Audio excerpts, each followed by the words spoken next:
A Bíblia Nossa de Cada Dia está começando agora e você é muito bem-vindo para nós meditarmos em mais um capítulo da Palavra do Senhor. E nós estamos na jornada dos Salmos, né? Então hoje é dia do Salmo 130. Gente, nem acredito, é o episódio 199. Faz 199 dias que nós estamos meditando na Palavra do Senhor juntos. Antes de se transformar num podcast, eu já fazia isso com outras pessoas, com pessoas queridas que eu amo muito, até se tornar um canal do YouTube.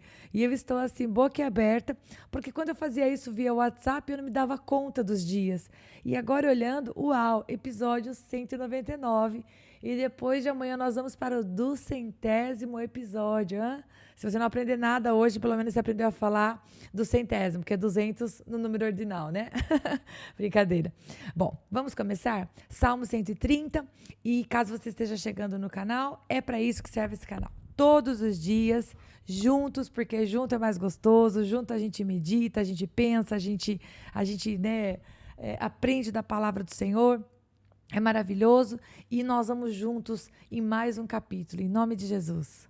Então vamos lá. Salmo 130, versículo 1 diz assim: Das profundezas clamo a ti, Senhor.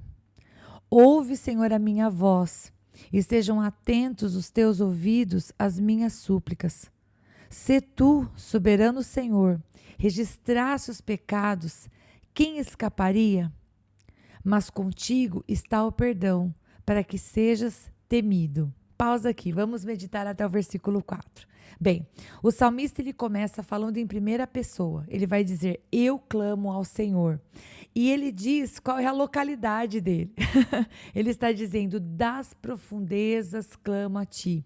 E a gente entende, né, meus queridos, que esse profundezas não necessariamente se refere a um lugar físico, mas muito provavelmente o salmista, nesse cântico de peregrinação, está falando da condição da alma dele, né? Da situação em que ele está vivendo, né? Das profundezas, porque, como nós vamos observar em todo o restante do Salmo, ele está falando do poder que Deus tem para perdoar os pecados, e somente Deus pode fazer isso, e ele é o único que pode redimir o seu povo, e também cada um de nós. Então o salmista vai falar, Pai, é como se eu estivesse no fundo do poço, é como se eu estivesse no lugar profundo, ou seja, aquela sensação de apertado, de no escuro, de distante de ti, de luta, não somente interna, mas também externa. Mas nas profundezas, o salmista resolve clamar ao Senhor, né? Ele não vai ficar lá choramingando nas profundezas ou deixando-se afundar cada vez mais. Ao contrário, o posicionamento do salmista é um posicionamento de clamor, de pedir ao Senhor que o ajude, né, que mude a situação dele.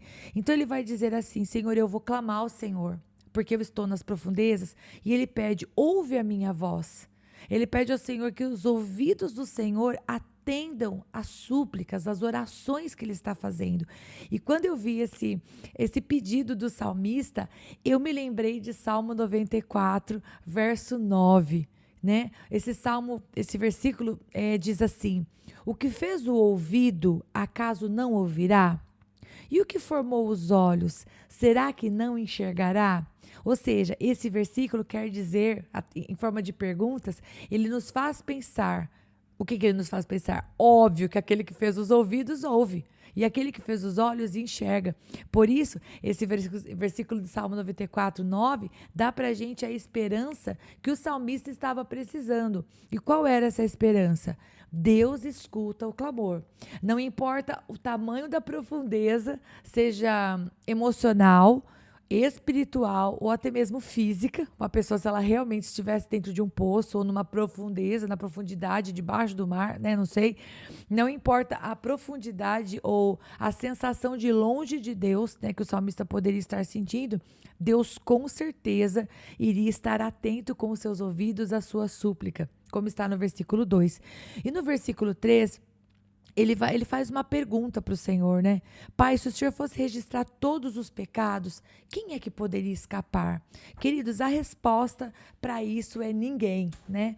O que o salmista está dizendo é, eu tenho consciência dos pecados, dos meus pecados, e depois ele vai falar das culpas de Israel no versículo 8. Portanto, ele não está falando apenas a respeito de si, né? Ele está falando a respeito da nação também. Então, o salmista, ele tem consciência de que, sim, nós pecamos, as nossas culpas. Se o Senhor fosse registrar, quem de nós poderia dizer, tô limpo, né? Porque o Senhor registraria muitas coisas. E de repente você está ouvindo esse podcast, e quando eu falo para você de pecado, você pensa assim: Rita, eu não peco tanto. Eu não roubo, eu não mato, eu não traio, né, meu esposo, minha esposa, ou meus amigos, eu sou uma pessoa fiel. Mas, queridos, a verdade é que a Bíblia diz que nós somos pecadores, nós carecemos da glória de Deus, né? A nossa natureza, ela é caída. Nós somos, infelizmente, né? Infelizmente, nós somos naturalmente pecadores. Tendemos a ser egoístas, orgulhosos, tendemos a ser teimosos, né? Obstinados tantas vezes, tendemos a ser duros de coração quando alguém nos ofende, né? Ou seja, cada um de nós aqui poderia listar quais são os seus próprios pecados, no sentido de que, claro, a gente não quer ter pecado nosso, não é isso que eu estou falando, as palavras têm poder, mas o que eu quero dizer, existem áreas da vida de cada um de nós que nós sabemos que nós temos que lutar contra. Nós temos que realmente sujeitar a nossa carne ao Senhor e falar: Pai, em nome de Jesus, me ajuda. Senhor, não me deixa ser orgulhoso, não me deixa ser ansioso, não me deixa ser arrogante, não me deixa depender das minhas próprias forças, né? Senhor, me ajuda a depender de Ti. E eu acabei de falar, né? Eu acho que é a 200ª vez que eu falo, né? Eu vou começar a pedir para vocês contarem os nés nos comentários, gente, porque isso é um vício de linguagem e eu quero parar, né? Brincadeira. Voltando. Então, o salmista, ele está pedindo ao Senhor que o ajude nessa causa, porque se o Senhor fosse contar, quem poderia escapar? Essa é a pergunta do salmista. E aí, ele no versículo 4, traz verdadeiramente o bálsamo da alma dele e das nossas almas, né? Mas contigo está o perdão, para que sejas temido. Ou seja, o perdão pertence ao Senhor. E nós, né? Em Cristo Jesus, já temos o perdão dos nossos pecados, porque a palavra do Senhor fala que nós somos justificados, tornados justos por causa da morte do Senhor na cruz. Nós fomos redimidos, né? Por isso, hoje nós temos acesso, livre acesso ao Pai, para orar, para falar sobre o nosso coração, para confessar os nossos pecados, para pedir direção, né? E nós temos o Consolador conosco. O salmista não tinha todas essas bênçãos que nós temos, porque eles anelaram ver a promessa, mas quem viu a promessa, né, quem alcançou a promessa fomos nós. Então, o salmista vai dizer: eu sei que o perdão está contigo, para que o Senhor seja temido. E o que significa isso? O que é o temor do Senhor mesmo? O temor do Senhor não é medo. Temer ao Senhor significa amá-lo, reconhecer a autoridade do Senhor sobre as nossas vidas e sobre todos, e, portanto, caminhar nesta vida de acordo com este entendimento. Porque eu temo a Deus, eu conheço a vontade do Senhor e eu busco cumpri-la. Não porque eu tenho medo que se eu desobedecer ele vai mandar um raio, não é isso. Se eu desobedecer ele vai mandar um castigo. Não estamos falando disso. O temor do Senhor está falando de amar.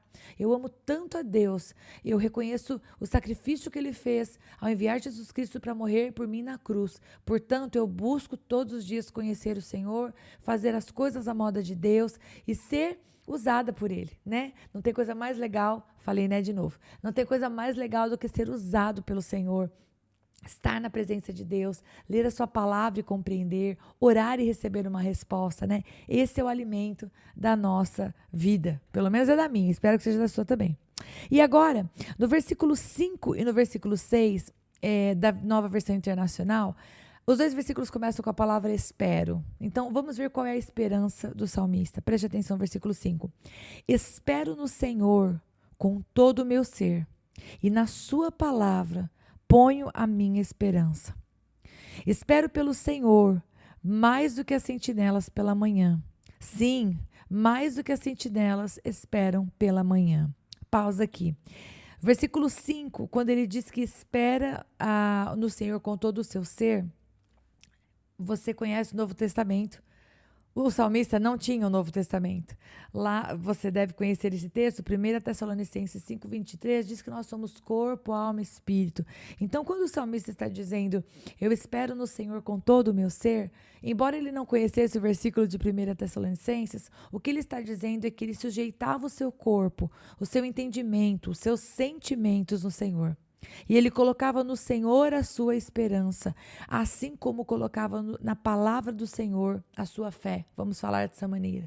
Então, eu imagino o salmista clamando ao Senhor das profundezas, ou seja, ele estando diante de uma situação difícil, que o salmo não deixa para nós claro qual era, né? Assim, a gente tem uma ideia pelo restante dos versículos, mas não temos de maneira muito clara. Então, eu imagino ele dizendo, Senhor, apesar de estar nestas profundezas, eu quero estar com a minha mente no Senhor. Portanto, eu não vou nutrir pensamentos que me deixem nessas profundezas. E é por isso que ele está clamando ao Senhor. Você está entendendo, meus queridos? O salmista está literalmente pedindo socorro. Socorro, Deus, ajuda-me. Né? Na tua palavra eu ponho a minha esperança. E eu não sei se você conhece, mas tem um texto maravilhoso que está lá em Jeremias. Jeremias capítulo 1, verso 12, fala assim: Disse-me o Senhor, viste bem, porque eu velo sobre a minha palavra para a cumprir. E todas as vezes que eu passo por esse versículo de Jeremias, é como se eu tivesse a visão do Senhor sendo realmente um guarda, aquele que vela, aquele que cuida, aquele que está pronto para fazer cumprir, né? Ele está velando, ele está ali cuidando da sua palavra. Não apenas cuidando dela para que não se perca, mas para que ela seja cumprida. Porque a palavra do Senhor, ela é digna de confiança. Então, quando o salmista fala assim, na sua palavra, verso 5, eu ponho a minha confiança, ele não está confiando em nada. Ele não está perdendo o tempo dele. Porque confiar em Deus, confiar na palavra do Senhor é digno, é correto, ainda que você esteja como o salmista lá das profundezas clamando. Não significa que você está surfando na onda e vivendo o tempo de bonança. Talvez você esteja no momento de guerra, de batalha, de luta, mas confiar no Senhor é digno, é bênção. O próprio Senhor Jesus Cristo disse no capítulo 24 de Mateus, verso 35, passará o céu e a terra, porém as minhas palavras não passarão. E o que significa é que as palavras do Senhor estão sempre em voga, né? Sempre atuais, sempre verdadeiras. Aquilo que ele disse não vai passar sem se cumprir. Então aqui o salmista está crendo, né? Estou colocando a sua esperança no lugar certo, que é na palavra do Senhor, e crendo com todo o ser dele, a mente dele crê no Senhor, o coração dele crê no Senhor, o corpo dele vai ter atitudes que creem no Senhor, ele está totalmente ali devoto, vamos falar dessa maneira, à palavra do Senhor. E o versículo 6, ele usa a figura da sentinela. As sentinelas eram os guardas. Imagina só, você estar de guarda a noite toda, né? Aqui o versículo vai dizer que assim como a sentinela espera pela manhã, assim também ele espera pelo Senhor. Qual que é a expectativa do sentinela? Ele está fazendo a guarda da noite. Ele quer que aquela noite termine. Ele não quer que aconteça nenhuma tragédia naquela noite. Ele não quer ver nenhum inimigo se aproximando naquela noite, né? Imagina uma sentinela em cima de um muro, por exemplo, ok? Olhando longe para ver se ele vê movimento. Os olhos dele têm que estar muito atentos, porque se o inimigo resolve escolher atacar à noite, os olhos dele precisam enxergar para ver qualquer movimento e mobilizar os guardas. Então, todos os outros guardas. Portanto, a sentinela realmente anseia pela manhã. E aqui ele vai usar essa figura para dizer, eu anseio assim como eu anseio que o Senhor me responda, né? Pela fé o Senhor traga para mim a resposta da minha oração. Então, não só ele anseia pela manhã, porque ele realmente espera que não tenha nenhum problema à noite, como também porque a claridade do dia signifique que vai vir um tempo de descanso. Ele vai passar o bastão para o próximo sentinela e vai poder ir para casa descansar. Então, seja porque você está esperando um final de um ciclo, ou seja porque você, né, como um sentinela aí, está vivendo um momento de escuridão e você está tentando enxergar o que é que está por trás de tudo isso que você não consegue enxergar, que você possa, nesse tempo, esperar pelo Senhor como a sentinela. Amém? E para terminar, verso 7 e verso 8. Ponha a sua esperança no Senhor, ó Israel, pois no Senhor há amor leal e plena redenção. Ele próprio redimirá Israel de todas as suas culpas. Até aqui. Então, nos últimos 2 versículos, o salmista para de falar em primeira pessoa e ele começa a falar, então, agora com Israel, com o povo. E ele vai afirmar que, primeiro, o Senhor, ele tem um amor e uma redenção a ser dada.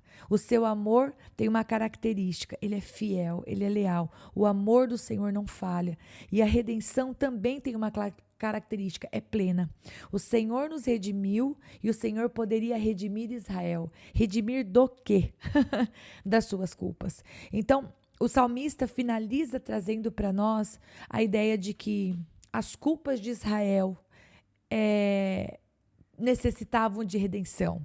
E era necessário que o Senhor, aquele Senhor, lá do versículo 4, viesse perdoar e que em nome do Senhor Deus, eles seriam retirados dessa posição de profundeza, porque pelo menos eu olhando para o Salmo 130, meus queridos, eu não tenho dúvida que, embora o salmista fale em primeira pessoa nos primeiros versos, ele está falando da condição da nação, né? É um cântico de peregrinação, um cântico que seria cantado junto com todo o povo, se dirigindo até Jerusalém, e esse cântico era para declarar: Pai, o Senhor é aquele que nos redime, o Senhor é aquele que muda a nossa história, ainda que tenhamos culpas, o perdão pertence a Ti. Eu acho que enquanto eu fui lendo, eu já fui meio que aplicando esse salmo para as nossas vidas, mas eu penso que de maneira breve nós poderíamos ter esperança, né, através desse salmo, esperança de que o Senhor é aquele que realmente nos tira das profundezas, seja as profundezas da depressão, as profundezas de uma situação difícil como uma separação, ou a morte de um filho, ou a morte de uma mãe, a morte de um pai, a morte de alguém especial para nós, um amigo. O Senhor é o que nos tira das profundezas do desânimo.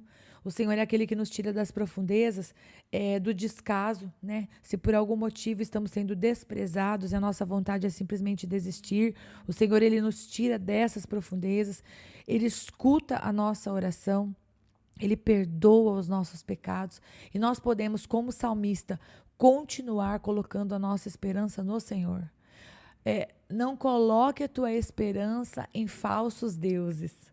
Não coloque a tua esperança em simpatias, em patuás, em pedra da sorte, em olho de não sei o que lá. Não coloque a tua esperança naquilo que não pode dar vida, ok? O Senhor Deus é aquele que vela pela sua palavra. O pé de coelho. Eu me lembro quando eu era criança, a gente tinha uma época, eu acho que isso não existe mais, acho que o povo não faz mais isso. Mas na minha época, nossa, ter um pé de coelho era sinal de sorte. Ter uma ferradura, acho que era atrás da porta que a gente tinha essas coisas. Gente, em nome de Jesus, que você acorde para a verdade da palavra. Você não precisa de nenhum patuá, de nenhuma coisa consagrada, você não precisa de nada para te proteger. O que o salmista está falando aqui, versículo 5, é que você pode esperar na palavra do Senhor e com todo o seu ser, você pode confiar em Deus, porque Ele cuida de você. Não pense que as orações que você faz com fé, né, falando com Deus de verdade, não pense que o Senhor não está ouvindo. Ele está, porque Ele fez o ouvido, Ele não é surdo. Então saia desse episódio de número 199, fortalecido em fé, sabendo que das profundezas o Senhor inclina os ouvidos e te escuta. Né? Se você estiver nessas profundezas, Ele te escuta. Você não está só. Envie esse episódio para alguém que você julgue que precisa ouvir essa palavra hoje. E você também seja muito abençoado. E eu te espero amanhã para nós meditarmos, se o bom Deus permitir, no Salmo 131 e no episódio do 100º desse canal. Até lá!